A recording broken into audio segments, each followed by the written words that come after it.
ಮಠದಲ್ಲಿ ಪೂಜೆ ಮಾಡ್ತಿದ್ದ ಬ್ರಾಹ್ಮಣರ ಮನೆ, ಇದು ಸಹ ರಿಜಿಸ್ಟೋರೆ.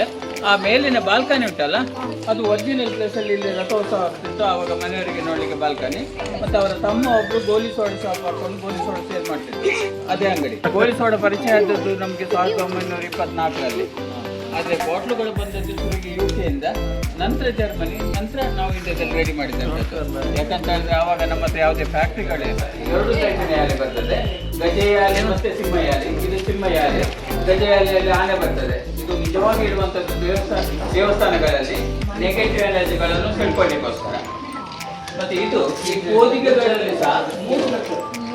ಪೋದಿಗೆಗಳಲ್ಲಿ ಸಹ 3 ಟೈಪಿನ ಪೋದಿಗೆ ಬರ್ತದೆ. ನಮಗೆ ಸುರಿಗೆ ಬಂದದ್ದು ಮುಷ್ಟಿಪೋತ ಅಂತ ಹೇಳಿ, ಅಂದರೆ ಕೈಯ ಆಕಾರ. ನಂತರ ಬಂದದ್ದು ಕಲಾಪೋತ. ಕಲಾಪೋತ ಅಂತ ಹೇಳಿದ್ರೆ ಸಮುದ್ರದ ಅಲೆಗಳು. ನಂತರ ಬಂದದ್ದು ಪುಷ್ಪಪೋತ. ಇದು ವಿಜಯನಗರ ಸಾಮ್ರಾಜ್ಯ ನಂತರ ಬಂದದ್ದು.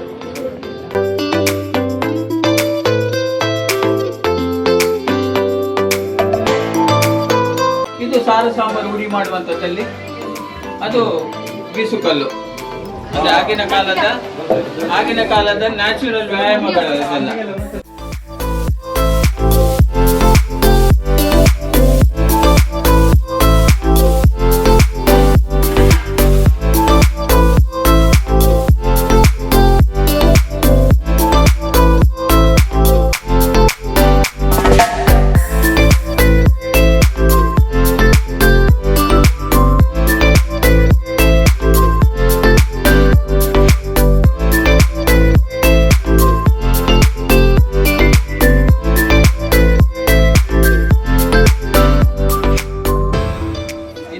ಬೇರೆ ಇದು ಕಬ್ಬಿಣದ ಪ್ಲೇಟಿಗೆ ಇನಾಮಲ್ ಕೋಟಿಂಗ್. ಇದು ಕ್ರಿಶ್ಚಿಯನ್ ಮನೆಗಳಲ್ಲಿ ಮತ್ತು ಹಾಸ್ಪಿಟಲ್ ಜಾಸ್ತಿ ಇದಾಗ್ತಿತ್ತು.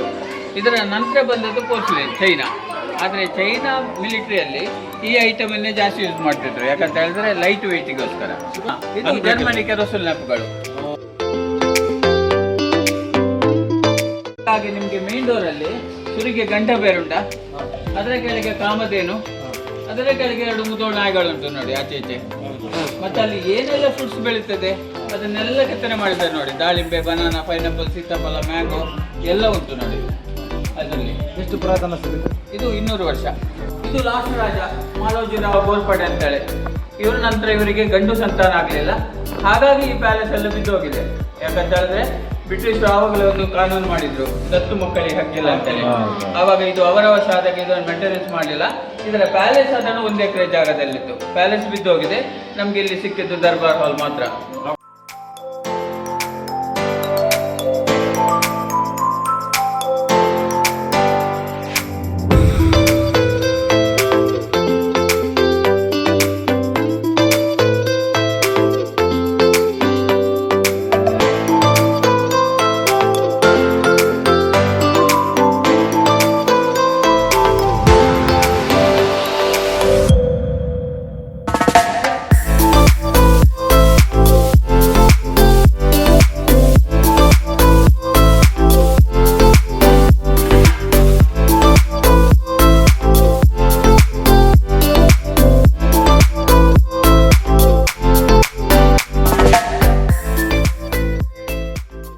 ಇದಕ್ಕೆ ಬಳಪದ ಕಲ್ಲು ಅಂತ ಹೇಳ್ತಾರೆ, ಇಂಗ್ಲಿಷಲ್ಲಿ ಸೋಪ್ ಸ್ಟೋನ್ ಅಂತ ಹೇಳಿ.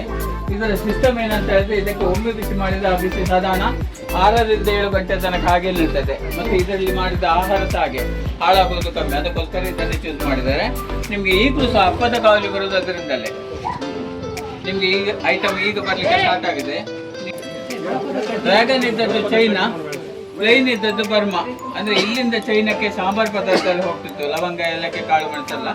ಅಲ್ಲಿಂದ ಶಿಪ್ಪಲ್ಲಿ ಬರುವಾಗ ವೈನ್ ಇಂಪೋರ್ಟ್ ಆದದ್ದು, ವೈನ್ ಜಾಸ್ತಿಗಳು. ನಂತರದಲ್ಲಿ ನಾವು ಉಪ್ಪಿನಕಾಯಿಗೆ ಎಲ್ಲ ಯೂಸ್ ಮಾಡಿದ್ದು.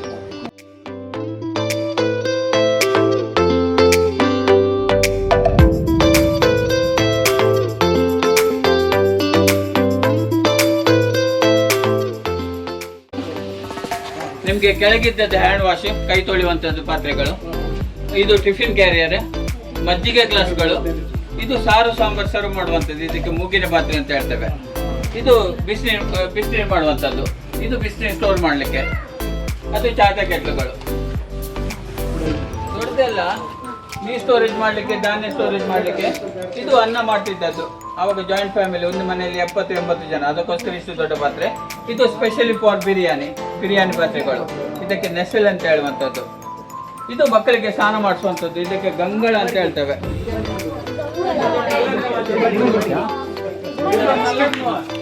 ಇದು ಗಂಗಳ, ಮಕ್ಕಳಿಗೆ ಸ್ನಾನ ಮಾಡಿಸುವಂಥದ್ದು.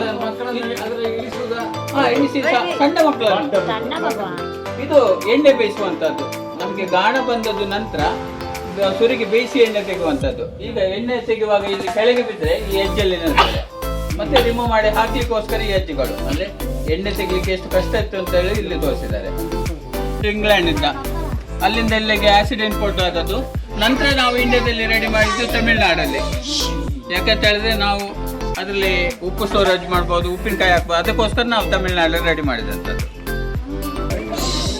ನೀರು ಸ್ಟೋರೇಜ್ ಮಾಡಲಿಕ್ಕೆ, ಮತ್ತೆ ಅಡಿಕೆ ನೀರಲ್ಲಿ ಹಾಕ್ತಿದ್ರು, ಮತ್ತೆ ಮಾವಿನ ಹಣ್ಣನ್ನು ಬೇಯಿಸಿ ಉಪ್ಪಿನ ನೀರಲ್ಲಿ ಹಾಕಿ ಬಿಡುವಂಥದ್ದು, ಹಲಸಿನ ಹಣ್ಣು, ಸೋಳೆ, ಸಿಪ್ಪೆ ಇಂಥದ್ದೆಲ್ಲ. ಅಂದರೆ ಇದರಲ್ಲಿ 2 ಸಿಸ್ಟಮ್ ಉಂಟು. ಒಂದು, ನಮಗೆ ಮಳೆಗಾಲದಲ್ಲಿ ತರಕಾರಿ ಸಿಗೋದು ಕಮ್ಮಿ, ಅದಕ್ಕೋಸ್ಕರ. ಮತ್ತೊಂದು ಏನಂತ ಹೇಳಿದ್ರೆ, ಮಳೆಗಾಲದಲ್ಲಿ ನಮ್ಮ ಬಾಡಿಯೆಲ್ಲ ಥಂಡಿಯಾಗಿರ್ತದೆ, ಆ ಹೀಟ್ ಆಗಲಿಕ್ಕೋಸ್ಕರ ಇಂಥ ಫುಡ್ಗಳು. ಅಂದರೆ ನಮಗೊಂದು ಆಹಾರ ಪದ್ಧತಿ ಅಂತ ಹೇಳಿದ್ದು, ಅದಕ್ಕೋಸ್ಕರ. ವೀರಗಲ್ಲು ಅಂತ ಹೇಳಿದ್ರೆ ಏನು ಗೊತ್ತುಂಟ? ರಾಜ ವೀರಮರಣದಲ್ಲಿ ಸತ್ತಾಗ ಅವನ ಹೆಸರಲ್ಲಿ ಹಾಕುವಂತ ಕಲ್ಲುಗಳಿಗೆ ನಾವು ವೀರಗಲ್ಲು ಅಂತ ಹೇಳ್ತೇವೆ. ಇದು ಶೆಣೈರು ಕುಮಟದಿಂದ ತಂದದ್ದು. ಶೆಣೈರು ಹೋಗುವಾಗ ಇದನ್ನು ಉಲ್ಟಾಕಿ ಹೋಲ್ ಮಾಡಿ ಟಾಯ್ಲೆಟ್ ಫಿಟ್ಟಿಗೆ ಯೂಸ್ ಮಾಡಿದ್ರಂತೆ. ನಂತರ ಇವರು ರಿಕ್ವೆಸ್ಟ್ ಮಾಡಿ ಅವರಿಗೆ ಹಣ ಕೊಟ್ಟು ಇಲ್ಲಿಗೆ ತಂದದ್ದು. ಇಲ್ಲಿ ರಾಜ ಯುದ್ಧಕ್ಕೆ ಹೊರಡ್ತಾನೆ, ಆಗ ಇಲ್ಲಿ ಯುದ್ಧ ನಡೀತದೆ, ಆಗ ಅವನಿಗೆ ಮರಣ ಪ್ರಾಪ್ತಿ ಆಗ್ತದೆ. ಆಗ ಸ್ವರ್ಗಲೋಕದ ಅಪ್ಸರೆಯರು ಬಂದು ಅವನು ಶಿವನ ಪಾದಕ್ಕೆ ಕರ್ಕೊಂಡು ಹೋಗುವಂಥದ್ದು ಆ ಕಥೆಗಳು ಅದರಲ್ಲಿ. ಇದು ವಾಲ್ಕೆನೋ, ಜ್ವಾಲಾಮುಖಿ ಕಲ್ಲು ಅಂತ ಹೇಳ್ತೇವೆ ಇದಕ್ಕೆ. ಇದು Kamal mall of Kukkanur, Koppal district ಇಂದ. ಇದು ವಿಜಯನಗರ ಸಾಮ್ರಾಜ್ಯದ ಒಬ್ಬ ಸೇನಾಧಿಪತಿದು ವಿಶ್ರಾಂತಿ ಕೋಣೆ. ನಮಗೆ ವಿಜಯನಗರ ಕಾಲದ ಮರದ ಸ್ಟ್ರಕ್ಚರ್ ಎಲ್ಲಿ ನೋಡ್ಲಿಕ್ಕೆ ಸಿಗುದಿಲ್ಲ. ಯಾಕಂತ ಹೇಳಿದ್ರೆ ಬಹುಮನ್ ಸುತ್ತಾಂಡು ಬಂದು ಎಲ್ಲ ಸುಟ್ಟಾಕಿದ್ದಾರೆ. ಈಗ ಹಂಪಿಟ್ಟ ಕಲ್ಲಿನ ಪೀಠ, ಅದು ರಾಜರದ್ದು. ಅದರ ಮೇಲೆ ಇದ್ದದೆಲ್ಲ ಗಂಧದ ಮರಗಳು, ಇದು ಸಾಗವಾನಿ. ರಾಜರು ಕಲೆಗೆ ತುಂಬಾ ಪ್ರೋತ್ಸಾಹ ಕೊಡ್ತಿದ್ರು, ಹಾಗಾಗಿ ಇಲ್ಲಿ ಸ್ವಲ್ಪ ಪೇಂಟಿಂಗ್ಸ್ ಇಟ್ಟಿದ್ದೇವೆ. ಇದು ಮೈಸೂರು ಪೇಂಟಿಂಗ್, ಮೈಸೂರಿದ್ದು. ಇದು ಕಲಂಕಾರಿ, ಆಂಧ್ರ. ಇದರಲ್ಲಿ ರಾಮಾಯಣದ ಕಥೆಗಳು ಮತ್ತೆ ಮಹಾಭಾರತದ ಕಥೆಗಳು ಬರ್ತದೆ. ಆ ವಿಂಡೋ ಸರ್ಕಲ್ ಅಲ್ಲಿ ಇದ್ದದ್ದು ತಂಜಾವೂರು ಪೇಂಟಿಂಗ್, ತಮಿಳುನಾಡು. ನಿಮಗೆ ತಂಜಾವೂರು ಪೇಂಟಿಂಗ್ ಅಲ್ಲಿ ಚಿನ್ನದ ಶೀಟ್ಗಳನ್ನು ಯೂಸ್ ಮಾಡಿದ್ದಾರೆ, ಮೈಸೂರು ಪೇಂಟಿಂಗ್ ಅಲ್ಲಿ ಚಿನ್ನದ ಡಸ್ಟ್ ಅನ್ನು ಯೂಸ್ ಮಾಡಿದಂಥದ್ದು. ಅಂದ್ರೆ ಅದರ ವ್ಯತ್ಯಾಸಗಳು ಅದರಲ್ಲಿ ಅಷ್ಟೇ. 8 ಕುದುರೆ.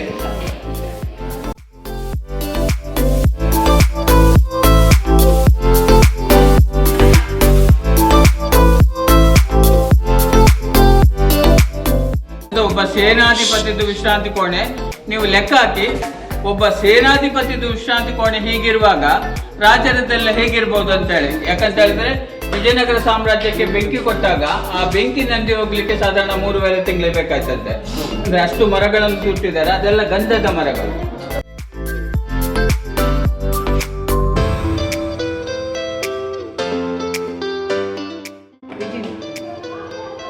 ಇದು ಟ್ರೀಟ್ಮೆಂಟ್ ಆದ ಮರಗಳು. ಈ ಮರಗಳನ್ನು ಕಡಿದು ನೀರಲ್ಲಿ ಹಾಕಿ ಉಪ್ಪು ಹಾಕಿ ಇಡ್ತಾರೆ.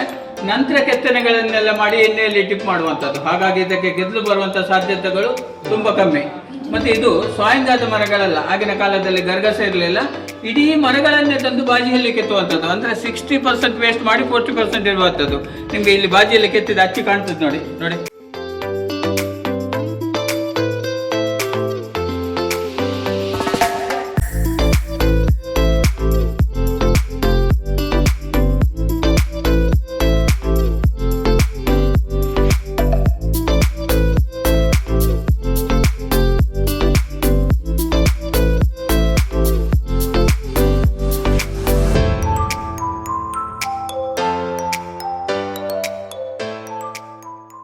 ಒಂದು ಹಳ್ಳಿಯ ಚಿತ್ರಣ. ಇದರಲ್ಲಿ ದೇವಸ್ಥಾನ, ಮಸೀದಿ, ಚರ್ಚಿ.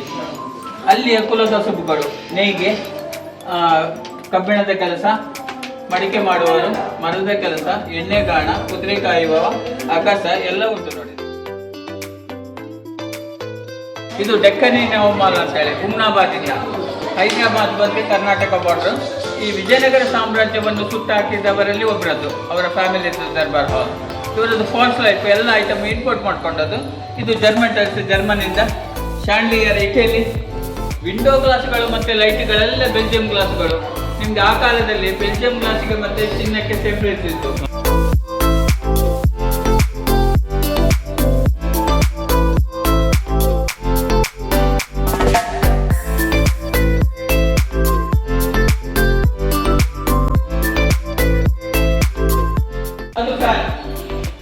ಅಂತ ಹೇಳ್ತೇವೆ. ಫ್ಯಾನಿನ ಹಗ್ಗ ಎಳಿಲಿಕ್ಕೆ ಅಲ್ಲೊಬ್ಬ ಕೂತ್ಕೊಳ್ತಾನೆ.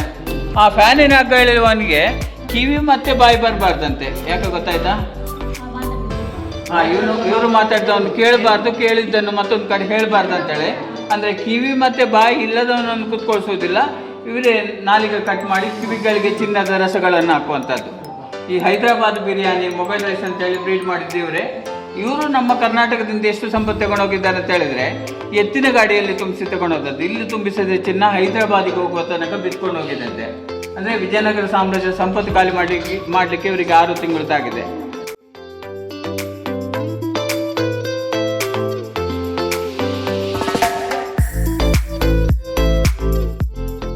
ನಮ್ಮಲ್ಲಿ ಈ ಆಸ್ಥಾನದಲ್ಲಿ ರಾಜವಂಶದ ಮಕ್ಕಳಲ್ಲಿ ಕೆಲಸಕ್ಕೆ ಇಟ್ಟಿದ್ರು. ಹೇಗೆ ಅಂತ ಹೇಳಿದ್ರೆ, ಆಗಿನ ಕಾಲದಲ್ಲಿ ಅನಶಿಷ್ಯ ಇರಲಿಲ್ಲ, ಅವನಿಗೆ ಗಾಂಜಾ ತಿನ್ನಿಸುವಂಥದ್ದು. ಆ ಗಾಂಜಾ ತಿನ್ನಿಸಾದ್ಮೇಲೆ ಅವನ ಶರೀರಕ್ಕೆ ಡ್ಯಾಮೇಜ್ ಮಾಡುವಂಥದ್ದು. ಅಂದರೆ ಅವನನ್ನು ಶಿಕ್ಕಂಡಿ ಮಾಡಿ ಇಲ್ಲಿ ಕೆಲಸಕ್ಕೆ ಇಡುವಂಥದ್ದು. ಯಾಕಂತ ಹೇಳಿದ್ರೆ ಅವರ ಲೇಡೀಸ್ಗಳಿಗೆ ಅವನು ಕಣ್ಣು ಹಾಕಬಾರ್ದು ಅಂತೇಳಿ. ಅದರಲ್ಲಿ ಸಹ 4 ಜನರಲ್ಲಿ ಒಬ್ಬನೇ ಬದುಕುವುದಂತೆ, 3 ಜನ ಸತ್ತು ಹೋಗ್ತಾರೆ. ಯಾಕಂತ ಹೇಳಿದ್ರೆ ಅವಾಗ ಯಾವುದೇ ಔಷಧಿಗಳು ಇರಲಿಲ್ಲ. ಸಿಲ್ಕ್ ಬಟ್ಟೆಯನ್ನು ಸುಟ್ಟು ಅದರ ಬೂದಿಯನ್ನು ಹಚ್ಚಿಬಿಡು. ಅದರಲ್ಲಿ ಗುಣ. ಓಪನ್ ಕೋರ್ಟಿಗೆ ಬಂದದ್ದು ನಮಗೆ ಪೋರ್ಚುಗೀಸ್ ಬಂದಮೇಲೆ. ನಮ್ಮಲ್ಲಿ ಈ ಸಿಸ್ಟಮ್ಗಳು ಇರಲಿಲ್ಲ, ಅವ್ರು ಬಂದಮೇಲೆ. ಮತ್ತು ಹಂಚುಗಳಿದ್ದದ್ದು ಟೈಲ್ಸ್ ಮತ್ತು ಇದ್ದದ್ದು ಬೇಸಿಲ್ ಮಿಷನ್. ಅವರು ಹೋಗುವಾಗ ನಾವು ಮಾಡಬಾರ್ದು ಅಂತೇಳಿ ಹಂಚುಗಳನ್ನೆಲ್ಲ ಸಮುದ್ರಕ್ಕೆ ಬಿಸಾಡೋದದ್ದು. ನಂತರ ನಾವು ಮ್ಯಾಂಗ್ಳೂರ್ ಟೈಲ್ಸ್ ಅಂತೇಳಿ ಮತ್ತೆ ಸ್ಟಾರ್ಟ್ ಮಾಡಿದ್ದು. ಈಗ ಬರುವಂಥದ್ದೆಲ್ಲ ಮ್ಯಾಂಗ್ಳೂರ್ ಟೈಲ್ಸ್. ಇದು ನ್ಯೂಸ್ ಪೇಪರ್ ಸ್ಟ್ಯಾಂಡ್. ಇದು ಪ್ಲಾಸ್ಟಿಕ್ ಚೇರ್, ಕಾಫಿ ತೋಟಗಳಲ್ಲಿ ಕಾಲ ಮೇಲೆ ಹಾಕಿ ರೆಸ್ಟ್ ಮಾಡುವಂಥದ್ದು. ಇದು ವಕೀಲ್ ಬೆಂಚ್ ಅಂತ ಹೇಳಿ, ಅಂದರೆ ಕೋರ್ಟುಗಳಲ್ಲಿ ಇದ್ದದ್ದು. ನಂತರ ಮನೆಗಳಿಗೆ ಬಂದದ್ದು, ಅದಕ್ಕೆ ಹೆಸರೇ ವಕೀಲ್ ಬೆಂಚ್ ಅಂತ ಹೇಳಿ. ಇಟಾಲಿಯನ್ ಕಾಟ್, ಕೆಮರಾ, ಮತ್ತೆ ಇವರು ಶಿಕಾರಿಗೆಲ್ಲ ಹೋಗ್ತಿದ್ರು, ಆಗಾಗ್ಗೆ ಬಂದವರು. ಇದು ಮಕ್ಕಳದ್ದು ಟ್ರೈಸೈಕಲ್, ರಬ್ಬರ್ ಕಬ್ಬಿಣ ಮರ, ಆವಾಗ ಪ್ಲಾಸ್ಟಿಕ್ ಇರಲಿಲ್ಲ. ಎಳಗಿದ್ದದ್ದು ಕೆರೋಸಿನ್ ಐಸ್ ಮೇಕರ್, ಕೆರೋಸಿನ್ ಉಪಯೋಗಿಸಿ ಐಸ್ ಮಾಡ್ತಿದ್ದದ್ದು. ಅದು ಕೆರೋಸಿನ್ ಪ್ರೊಜೆಕ್ಟರ್, ಅಂದರೆ ವಿಡಿಯೋ ಅಲ್ಲ, ಸ್ಲೈಡರ್ಗಳು. ಆ ಗಿಟಾರಿಂದ ಕವರ್ ಇತ್ತಲ್ಲ, ಅದು ಅಲಿಗೇಟರ್ ಸ್ಕಿನ್. ಮೊಸಳೆಯಲ್ಲಿ ಮತ್ತೊಂದು ಜಾತಿ ಬರ್ತದೆ, ಅದರ ಚರ್ಮ. ಇದು ಕೇರಳ ಚರ್ಚಿನ ಮೂರ್ತಿಗಳು. ಇದು ಕ್ಯಾಂಡಲ್ ಸ್ಟ್ಯಾಂಡ್, ಇದು ಈಸ್ಟರ್ ಕ್ಯಾಂಡಲ್.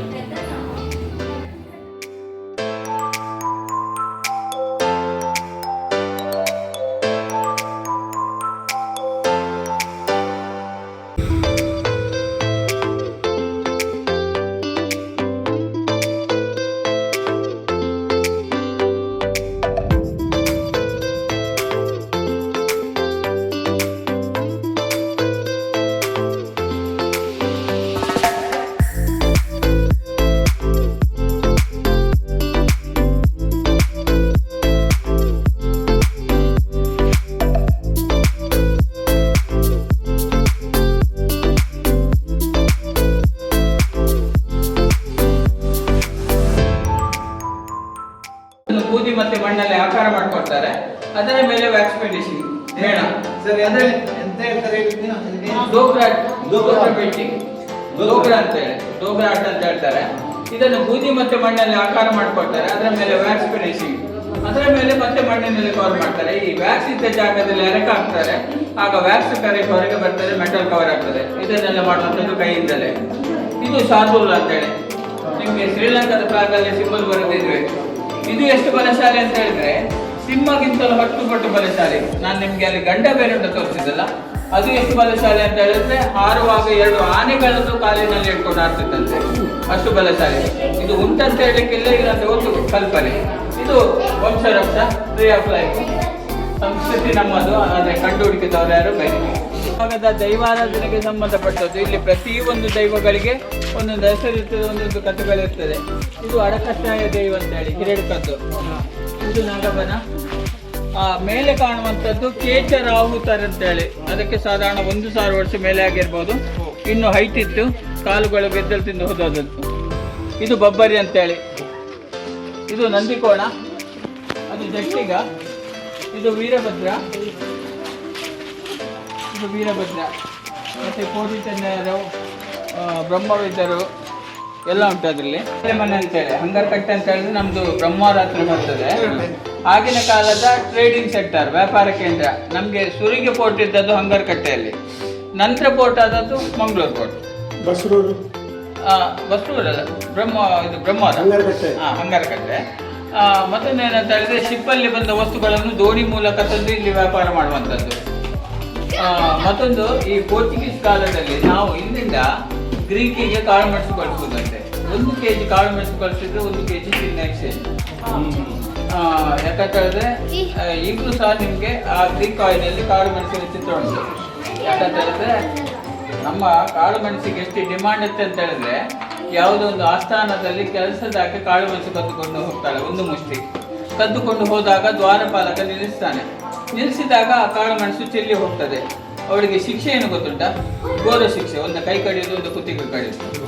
ಕಡಿದಾಗ ಕಾಳು ಮೆಣಸಿನ ಮೇಲೆ ರಕ್ತ ಚೆಲ್ಲಿ ಹೋಗ್ತದೆ. ನಂತರದಲ್ಲಿ ಆ ಕಾಳು ಮೆಣಸನ್ನು ಶುಚಿ ಮಾಡಿ ಸ್ಟೋರ್ ಮಾಡ್ತಾರಂತೆ. ಹಾಗಾದ್ರೆ ನಮ್ಮ ಕಾಳು ಮೆಣಸಿಗೆ ಎಷ್ಟು ಡಿಮಾಂಡ್ ಇರ್ತದೆ. ಯಾಕಂತ ಹೇಳಿದ್ರೆ ಶಿವಮೊಗ್ಗದಲ್ಲಿ ಒಬ್ಳು ರಾಣಿ ಇದ್ಲು, ಕಾಳು ಮೆಣಸಿನ ರಾಣಿ, ಚೆನ್ನಭೈರೇಶ್ವರ ರಾಣಿ ಅಂತ ಹೇಳಿ. ಅವಳಿಗೆ ಕಾಳು ಮೆಣಸಿನ ರಾಣಿ ಅಂತ ಹೇಳುವಂಥದ್ದು.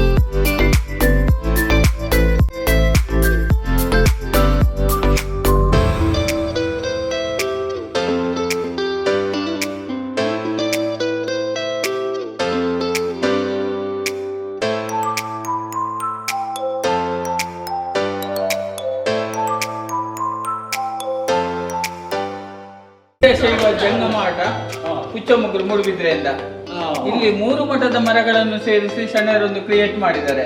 ಆದ್ರೆ ಇದರಲ್ಲಿ 3 ಮಠದ ಮರಗಳುಂಟು. ಇದು ಒರಿಜಿನಲ್ ಒಂದೇ ಮರದ ಕಂಬಗಳು.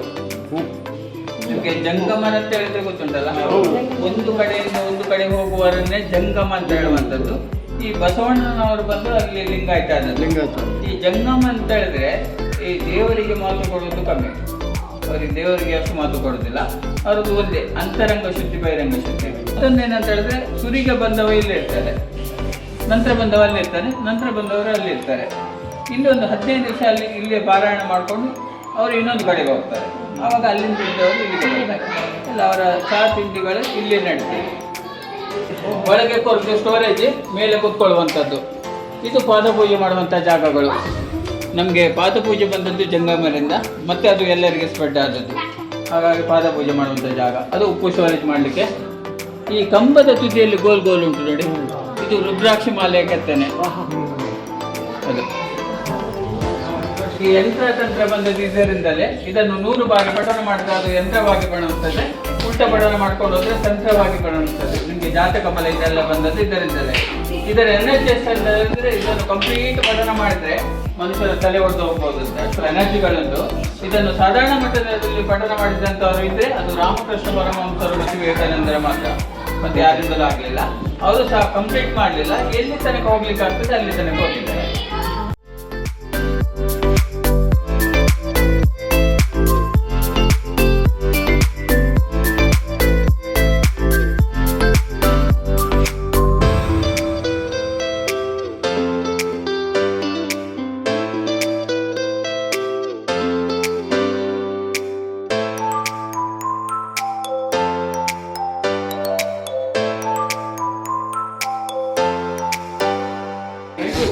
ಇದು ಕುಂಜೂರು ಚೌಕಿ ಮನೆ ಅಂತೇಳಿ, ಕುಂಜೂರು ಅಂತ ಹೇಳಿದ್ರೆ ನಮ್ದು ಅದಮಾರ್ ಪಕ್ಕ ಬರ್ತದೆ.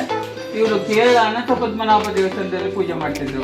ಹಾಗಾಗಿ ಕೇರಳದ ಕಾರ್ಪೆಂಟರ್ ಕಟ್ಟಿ ಉಡುಪಿಯಲ್ಲಿ ಮನೆ ಕಟ್ಟಿದ್ದು. ಮನೆಯೆಲ್ಲ ಕೇರಳ ಶೈಲಿ, ಆದ್ರೆ ಇದ್ದದ್ದು ಉಡುಪಿಯಲ್ಲಿ. ಇದಕ್ಕೆ ಇದು ಸ್ಪೈನಲ್ ಕಾರ್ಡ್. ಇದರಲ್ಲಿ 7 ಚಕ್ರಗಳು, 2, 4, 6, ತಲೆಯ ಭಾಗ 7. ಇದು ಮೂಲಾಧಾರ. ಇಲ್ಲಿಂದ ಹೊರಟ ನರಗಳು ತಲೆಯ ಭಾಗಕ್ಕೆ ಹೋಗುವಾಗ ಅದು 1000 ನರವಾಗಿ ಮಾರ್ಪಾಡಾಗ್ತದೆ. ಅಂದ್ರೆ ಇದು ಮನೆಗೆ ಏನು ತೊಂದರೆ ಆಗದಾಗ ಇರುವಂತಹ ವಸ್ತು. ಇದನ್ನು ಈ ಕೆತ್ತನೆಯನ್ನು ಮಾಡಿ 7 ಹುಣ್ಣಿಮೆಯ ದಿವಸ ಹುಣ್ಣಿಮೆ ಬೆಳಕಿಗೆ ಇಡಬೇಕಂತೆ. ಅದಕ್ಕೆಲ್ಲ ಪೂಜೆ ಉಂಟು. ನಂತರ ಅದರ ಕೆಲಸ ಅದು ಸ್ಟಾರ್ಟ್ ಮಾಡ್ಕೊಳ್ತದೆ. ಇದು ಗೋಡೆ ಡಿಸೈನ್ ಉಂಟಲ್ಲ, ಇದು ಬನಾನಾ ಲೀಫ್ ಇಟ್ಟು ಬಾಳೆ ಎಲೆ ಡಿಸೈನ್. ಇದು ನ್ಯಾಚುರಲ್. ಇದಕ್ಕೆ ದನದ ಸೆಗಣಿ, ಎಲೆ ರಸ, ಶೇಡಿ ಕಲ್ಲು, ಮಸಿ ಸುಣ್ಣ ಮತ್ತೆ ರೆಡ್ ಆಕ್ಸೈಡ್ ಇದನ್ನು ಉಪಯೋಗಿಸಿ ಮಾಡ್ತಿದ್ದಂಥದ್ದು.